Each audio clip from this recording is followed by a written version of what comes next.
మన ప్రభు అయిన యేసుక్రీస్తు పరిశుద్ధ నామంలో ఈ పాడ్కాస్ట్ ద్వారా వాక్యం వింటున్న ప్రతి వారికి నా హృదయపూర్వకమైనటువంటి వందనాలు. దేవుడు మిమ్మును దీవించునుగాక. ప్రతి చోట మనం వింటూ ఉంటాం, శ్రద్ధగా పనిచేయాలి, చురుకుగా ఉండాలి, ప్రయాసపడాలి, కష్టపడాలి అనేటువంటి మాటలను. నిజమే, శరీర సంబంధంగా మాత్రమే కాదు గాని అది ఆత్మ సంబంధంగా కూడా క్రైస్తవులకు ఎంతో ఉపయోగార్థమైనది. వాక్యం ఈ రీతిగా సెలవిస్తుంది. అది సామెతల గ్రంథము 12వ అధ్యాయము 27వ వచనం. సోమరి వేటాడినను పట్టుకొనడు, చురుకుగా నుండుట గొప్ప భాగ్యము. చురుకు అనగా మరొక పర్యాయార్థం శ్రద్ధగా, మరొక పర్యాయార్థం మెలకువగా, మరొక పర్యాయార్థం కష్టపడి, మరొక పర్యాయార్థం ప్రయాసపడి. ఈ పదాలను మనం చూస్తూ ఉంటాం. అయితే ఈ చురుకుగా ఉండేటువంటి వ్యక్తిత్వంలో ఉన్నటువంటి ఆశీర్వాదం ఏదనగా వారు గొప్ప భాగ్యవంతులుగా ఉంటారు. అది వారి భాగ్యము. ఇది అందరి వలన కాదు గాని చురుకుగా ఉండే వారికి మాత్రమే ఆ భాగ్యము చెందుతుంది. అయితే వాక్యం చురుకుగా ఉండుట గొప్ప భాగ్యము అని సెలవిచ్చుటలో అసలు భాగ్యము అంటే ఏంటి, గొప్ప భాగ్యము ఏ విధంగా చేకూరుతుంది? కొన్ని లేఖనాలు మనం బైబిల్ గ్రంథంలో గమనించినట్లయితే సామెతల గ్రంథం 10వ అధ్యాయము 4వ వచనం. బద్ధకముగా పనిచేయవాడు దరిద్రుడగును, శ్రద్ధ గలవాడు ఐశ్వర్యవంతుడగును. మనము చురుకుగా ఉండుట చేత మనకు ఐశ్వర్యము కలుగుతుంది. యెహోవా ఆశీర్వాదము ఐశ్వర్యమునిచ్చును. అనగా చురుకుగా ఉండు వారికి దేవుడు ఆశీర్వాదమును ఇస్తాడు. ఆ ఆశీర్వాదము వారికి ఐశ్వర్యమును చేకూరుస్తుంది. ఇది చురుకుగా ఉండు వారి యొక్క భాగ్యము. మరియు రెండోదిగా మనం చూస్తాం సామెతల గ్రంథం 13వ అధ్యాయము 4వ వచనం. సోమరి ఆశపడును గాని వాని ప్రాణమునకు ఏమీయో దొరకదు, శ్రద్ధ గల వారి ప్రాణము పుష్టిగా నుండును. శ్రద్ధగా ఉండు వారికి, చురుకుగా ఉండు వారికి సమృద్ధి కలుగుతుంది. వారికి కరువు కొరత అనేది ఉండదు, పుష్టిగా వారు ఉంటారు. దాని అర్థం ఇంగ్లీష్ లో మనం చూస్తాం ఫ్యాట్ అని. అయితే ఇది లోక సంబంధమైనటువంటి, శరీర సంబంధమైనటువంటి పుష్టి కాదు గాని వారికి కావాల్సింది, వారికి అందవలసినది వారు పొందుకోగలుగుతారు. ఇది వారికి ఉన్నటువంటి భాగ్యము. శ్రద్ధగా పనిచేవారు పుష్టిగా ఉంటారు. వారు వారి కుటుంబాన్ని ఎప్పుడు కరువుతో, ఆకలితో ఉండనివ్వరు. కారణం వారు శ్రద్ధ కలిగి ఉంటారు గనక, కష్టపడతారు గనక, ప్రయాసపడతారు గనక వారికి సమృద్ధి అనేటువంటి కలిమి వారికి కలుగుతుంది. మరియు మూడోదిగా మనం చూస్తాం సామెతల గ్రంథం 12వ అధ్యాయము 24వ వచనం. శ్రద్ధగా పనిచేయవారు ఏలుబడి చేయుదురు, సోమరులు వెట్టి పనులు చేయవలసి వచ్చును. శ్రద్ధగా చురుకుగా ఉండట చేత ఏలుబడి చేసేటువంటి స్థాయిలో దేవుడు నిలబెడతాడు. పని చేసే స్థాయిలో కాదు గాని పని చేయించే స్థాయిలో ఆయన నిలబెడతాడు శ్రద్ధగా, చురుకుగా ఉన్నవారిని. మనము చదివినటువంటి, ధ్యానించినటువంటి 3 విషయాల్లో చురుకుగా ఉండేవారు ఐశ్వర్యవంతులు అవుతారు, అనగా దేవుడు వారిని ఆశీర్వదిస్తాడు. రెండోదిగా చురుకుగా ఉన్నవారు పుష్టిగా ఉంటారు, అనగా వారికి సమృద్ధి ఉంటుంది, కొరత ఉండదు. మరియు చురుకుగా ఉన్నవారు ఏలుబడి చేస్తారు, అనగా వారి యొక్క తల ఎత్తబడుతుంది. చురుకుగా ఉండట గొప్ప భాగ్యము. అవును, చురుకుగా ఉండట చేత ఎన్నో ఆశీర్వాదాలు మనం చూస్తాం.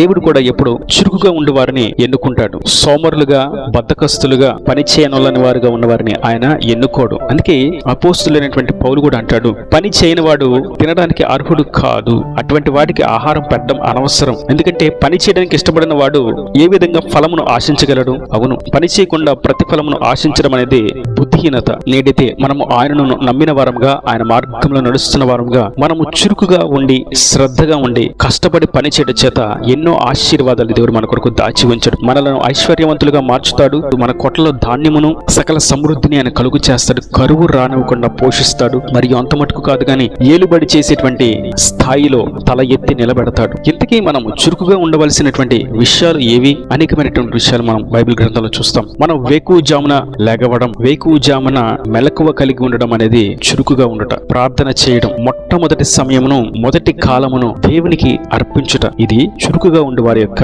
లక్షణం. వారు ప్రార్థించకుండా ఏ పని చేయరు. వారు ప్రార్థన చేయకుండా ఏమీ తినరు. వారు ప్రార్థన చేయకుండా బయట పనులకు అడుగు పెట్టరు. కారణం వారు చురుకుగా ఉండట చేత ప్రతి పనికి ముందు ప్రార్థనను కోరుకుంటారు. వారు వేకువజామున లేచి సృష్టికర్త అయినటువంటి యెహోవాను స్తుతిస్తారు.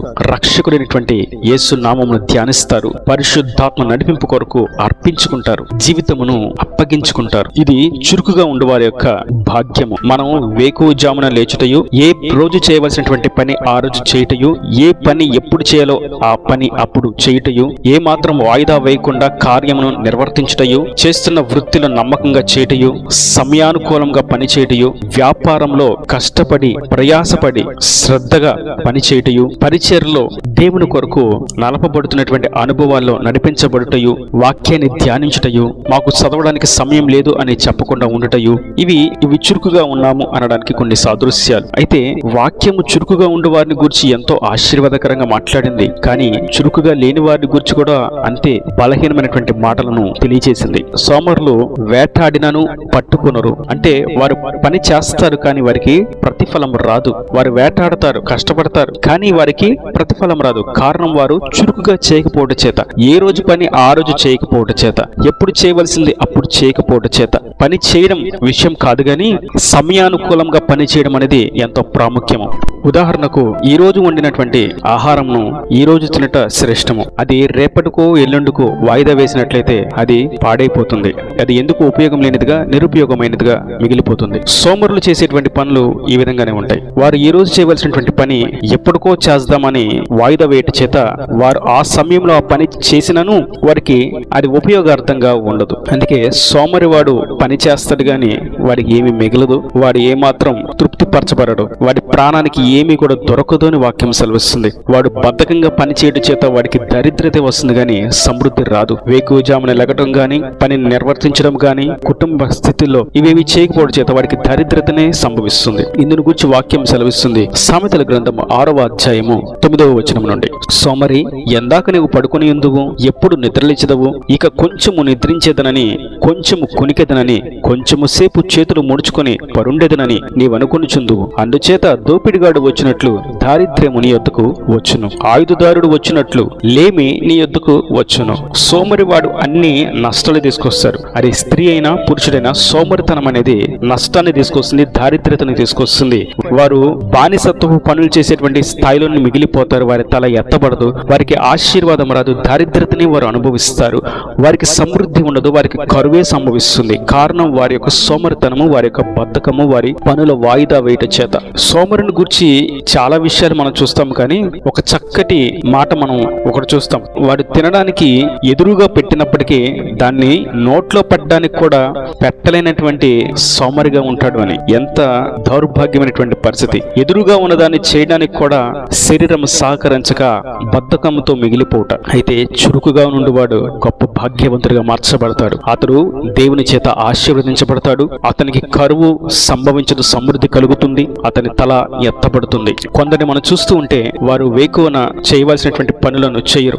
10 గంటలకు 9 గంటలకు నిద్రలేచి ఆ పనులు ఈ పనులు హడావుడి చేత, విస్తారమైన పనుల చేత వారి తలంపులు చెడిపోయి, వారి మాటలు చెడిపోయి, వారి ఆలోచనలు చెడిపోయి, వారి పనులు చెడిపోయి చివరకు ఆ దినమంతా వారికి నష్టముగానే ఏదో కోల్పోయిన దశలోనే మిగిలిపోతుంటుంది. వారి ఆలస్యాన్ని బట్టి కుటుంబంలో ఉన్న వారందరికీ ఆలస్యం. ఉదాహరణకు భార్య సోమరి వలె నిద్రిస్తే భర్త ఆఫీస్కి వెళ్ళడానికి భోజనం ఆలస్యం అవుతుంది, పిల్లలు స్కూల్కి వెళ్ళడానికి వాళ్ళ ప్రయాణం ఆలస్యం అవుతుంది, వారి యొక్క ఆహార నియమాలు, వారి సిద్ధపాటు ఆలస్యం అవుతుంది. అదే విధముగా భర్త సోమరిగా ఉండుట చేత, పని చేయకుండా ఖాళీగా ఉండుట చేత కుటుంబం నష్టాల పాలవుతుంది, కుటుంబం దారిద్ర్యతను అనుభవిస్తుంది, బిడ్డలు ఆకలితో ఉంటారు. ఇది సోమరివాని యొక్క స్థితి. అయితే చురుకుగా ఉండేవారు వారి పనిలో దినదినము వృద్ధి చెందుతూ ఉంటారు. వారు చేయవలసినటువంటి పనిని ఎప్పటికప్పుడు చేస్తూ సమయానుకూలంగా వారి పనులను నిర్వర్తించి లాభాలను చవిచూస్తారు. దేవుని చేత ఆశీర్వదించబడతారు. అనేకులకు పనిచ్చేటువంటి ఉన్నత స్థాయిలో వారు నిలబడతారు.